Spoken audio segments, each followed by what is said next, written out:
One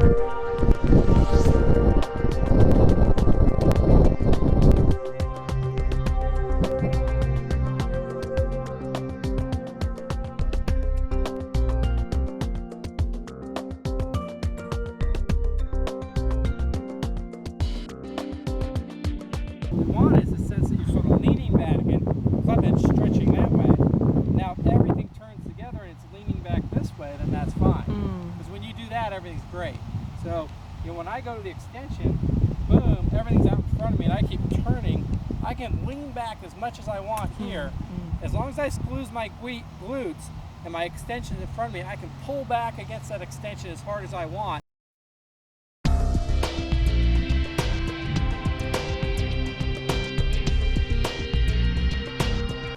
Hi there. I've had some additional questions on working with the counter extension move, and I'm going to make a little video here just describing some of the tendencies that we're looking for golfers that use counter extension. Again, not all golfers use counter extension in the way that I'm describing it here, but it's a very good action, especially for those golfers that feel like, once they get linked up and they're moving through extension and they want to be very rotary during the delivery portion from extension, boom, hit extension, have everything ride together a little bit after extension before their arms refold, then this counter extension move really works good for these golfers. And so the main thing I'm looking for here, and again, it depends, it's going to look a little different depending on what your swing path is, whether you're under, side on, or on top, and what your linkage is, whether you're rear linkage, center linkage, or front linkage. But what we want to do is get a real good indication of just sort of the principles that we're working with here. So the first thing that I'm looking for in the downswing is I'm looking for the golfers to learn how to get linked up properly for them. I'm a center linkage golfer, so as I start down in the downswing, I want to make sure my hands get in front of my stomach before I'm full on into the delivery mode. And so I get linked up, and from that point, once I'm linked up, my arms, hands, club, everything's going to go work towards its extension position. And as it's working out towards its extension position, I'm going to feel my head and my chest pull back against that extension. And so what this really feels like to me is during the downswing, I'm trying to send that club head down into the center of the earth. I mean, I'm really trying to send it deep into the center of the earth.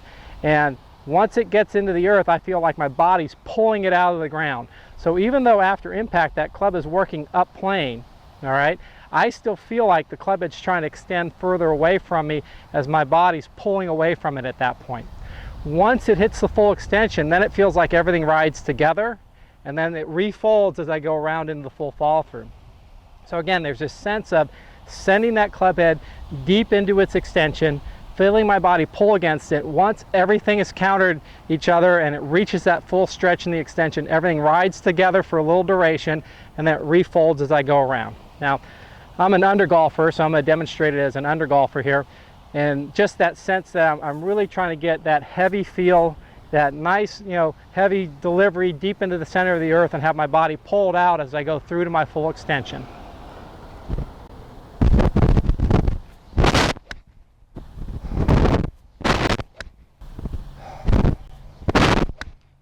Okay, now one of the things you'll notice with me as an under golfer is that as I'm coming down into the downswing, I retain the angles in the right arm and the right wrist a little bit longer as I come into impact, and my extension is more out here, somewhere in the parallel to the ground past impact position. And as I'm moving through the ball into that extension, you'll notice my chest and my head actually have this look of almost pulling back away from the extension. That's definitely the feel I get in the golf swing, and that's something that I look for in under golfers that are using a counter extension type move in their golf swing.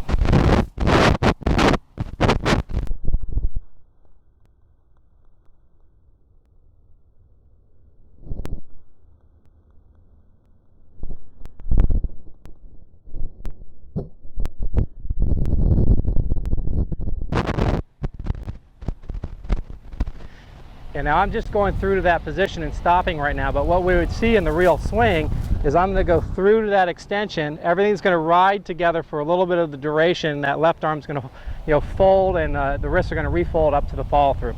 But this is that feel that I'm looking for in the counter extension. Now, one other thing that I'm doing as I move through that counter extension is I'm making sure that I squeeze my glutes as tight as I can. That gives me a little bit of forward motion and translation with the pelvis, but it also keeps the tilt that I'm looking for in the pelvis as I go through the ball. And it makes sure that if I'm squeezing those glutes as tight as I can't slide out past my left foot. I'm not going to break down in my left leg. I'm really going to be using a posting action in that left leg as I'm squeezing those glutes. And that squeezing of those glutes gets my pelvis in position where I really can get that spinal extension or counter extension that I'm looking for in the golf swing. Okay, let's do one more here as an under golfer.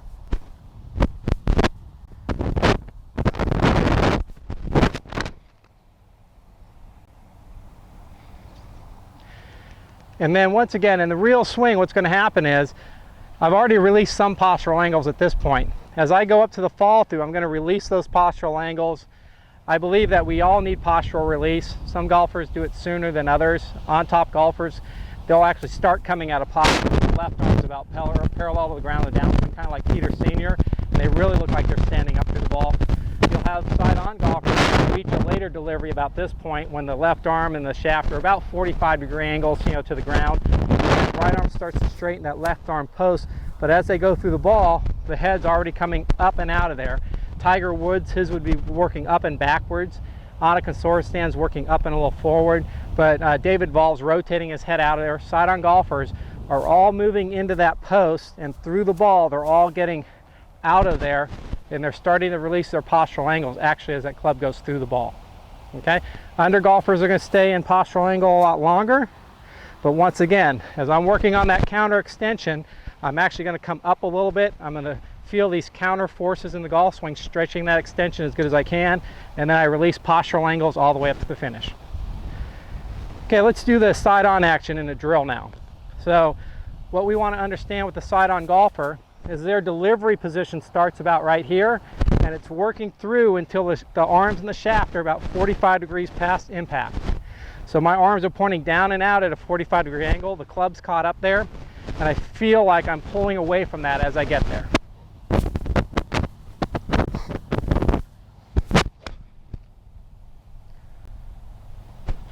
Okay, so because I'm an under golfer, this one's a little harder for me. I may cheat a little bit past that 45-degree mark, but I'm just trying to demonstrate that that's that feeling that they're trying to get that counter extension at that 45-degree mark.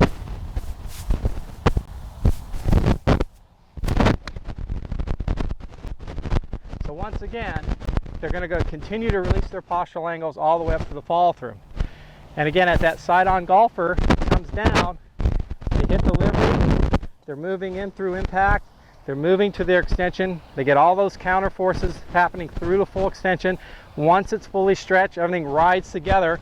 The side-on golfers tell me it feels like they're going around a corner at that point.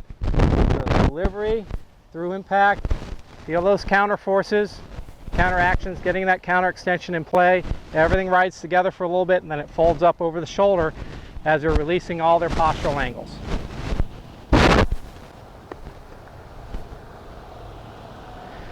Okay, so let's look at the on-top golfer now. Again, the on-top golfer is going to start delivery when that left arm is about parallel to the ground in the downswing.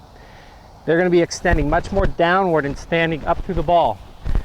Their full extension is going to be achieved at about 3 feet past impact.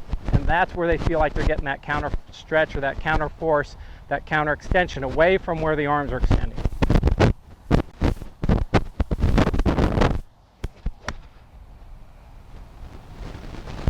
Okay, so I had a nice on-top extension going down that time.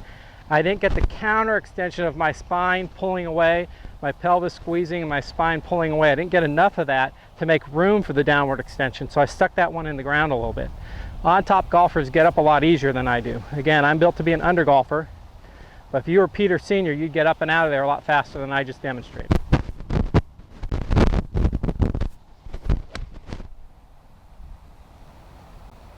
Okay, that one was a lot better that time. I got up a lot sooner.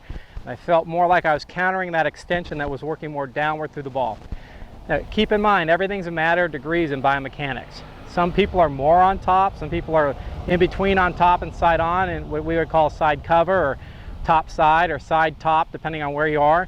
Some people are more side on, some people are in between side on and under, so we'd call them side under or underside, depending on where exactly they are, and some people are really more under.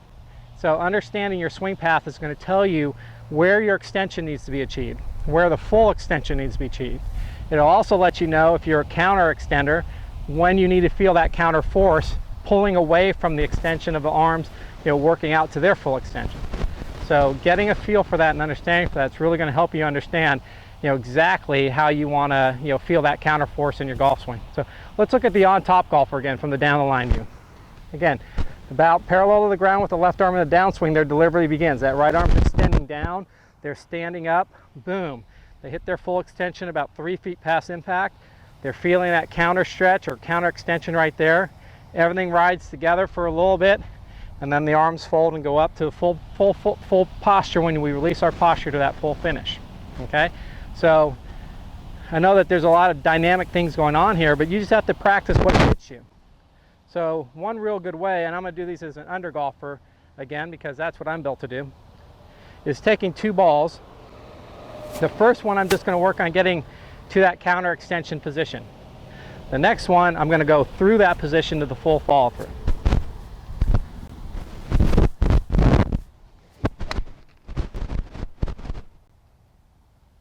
So that was a real nice counter extension action. I could see that ball was flying right down the corridor. I was pointing my club in that extension move. Okay, now I'm going to take this through the full follow through.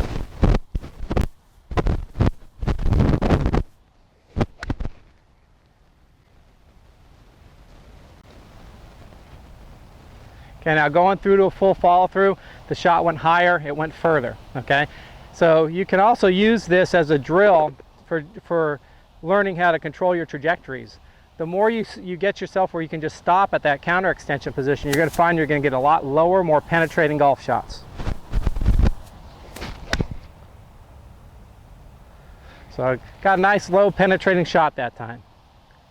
Again, if I go through that position to the full follow through, it's going to go higher and further.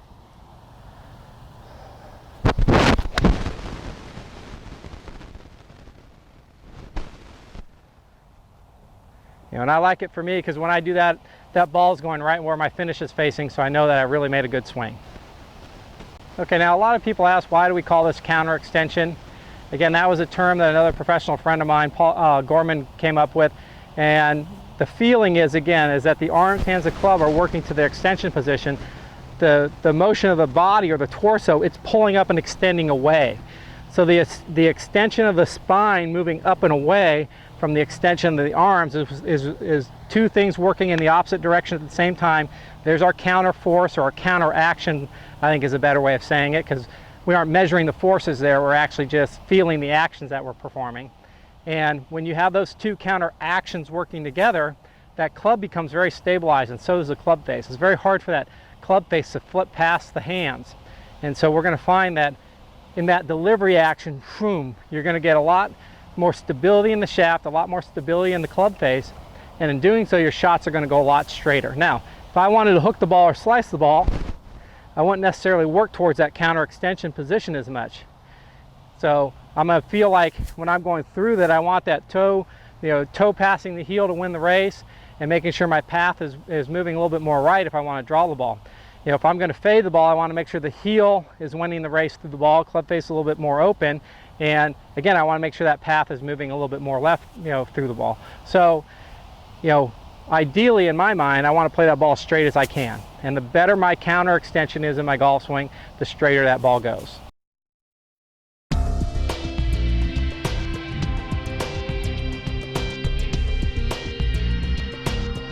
Okay, the next thing I want to talk about is the posture that goes along with this. So what we'll see, most golfers are sort of taught bend from the waist, bend the knees, and they're sort of more out over the balls of their feet. Well, if you're going to be a very rotary golfer, then that's a good posture for you. But it's going to be very hard for you to get to a good counter extension position if you're not a very rotary golfer. So if you're a golfer that needs more vertical forces in the swing, then you're going to find out having a more vertical posture at address and making sure you're loading those verticals at address is going to make it easier to posture up through the ball. And part of that posturing up action is part of what we call the postural release, but it's also what allows you to get in the proper alignments for your counter extension. Okay, so a lot of golfers need to get into address with a more vertical squat first, let that club drop, and now from here only bend over enough to get that club to the ground. You'll see that I'm much more stacked over my feet at this point instead of butt back, knees bent more over it. Okay, so understanding which of those postures fits you is very important. If you feel like you struggle with getting that postural release and that glute squeeze so that you can really have a good counter extension, then try getting in a more vertical posture. So like for me, when I tried the on top one, I had trouble getting up. Well, if I get in a little bit more vertical posture, let that club drop, and now from here, go ahead and make that extension.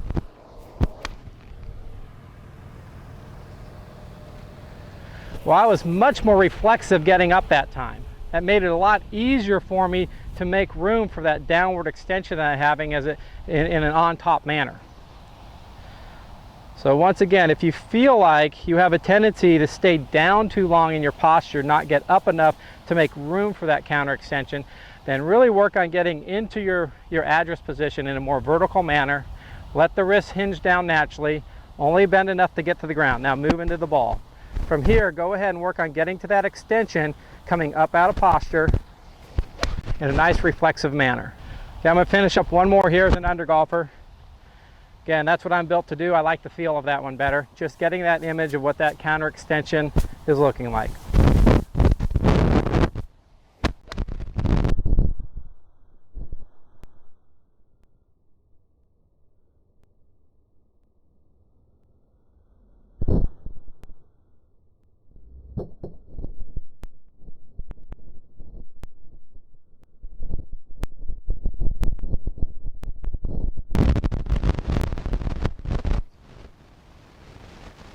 Okay, nice lower trajectory on a rope, straight through to my target. So you're gonna get a real good feeling of controlling your trajectory if you can learn to work through that counter extension position.